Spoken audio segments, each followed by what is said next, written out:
સંયુક્ત રાષ્ટ્ર સુરક્ષા પરિષદમાં સુધારાની માંગને લઈને ભારતે ફરી એકવાર જોરદાર પેરવી કરી છે.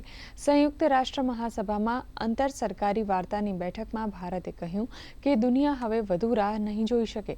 ભારતે સ્પષ્ટ કર્યું કે સુરક્ષા પરિષદને પ્રભાવી અને સમકાલીન બનાવવા માટે સમયબદ્ધ ટેક્સ્ટ બેઝડ નેગોશિએશન્સ શરૂ કરવા જોઈએ અને સુધારાઓ અંતર્ગત કાયમી અને અસ્થાયી બંને શ્રેણીઓમાં સભ્યતાનો વિસ્તાર થવો જોઈએ.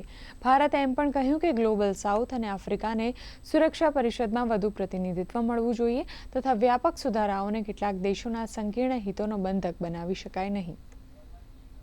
Session that we spend regurgitating our positions from the comfort of New York, the hope for a fit-for-purpose UN grows weaker in the real world. There is a palpable sense of disappointment among member states and global citizenry regarding the inability of the Security Council to meaningfully intervene in conflicts across the globe. The need for comprehensive UN Security Council reforms cannot be more pronounced and more urgent. It cannot be held hostage by the narrow divisive interests of a select few member states. The path to securing such reforms is clear. Text-based negotiations with clearly defined timelines and milestones. The outcome of such a genuine effort must lead to an expansion in both categories with greater representation of the Global South. India stands fully ready to contribute to this endeavor. It is our sincere hope that the 81st IGN session would mark a new beginning on this count.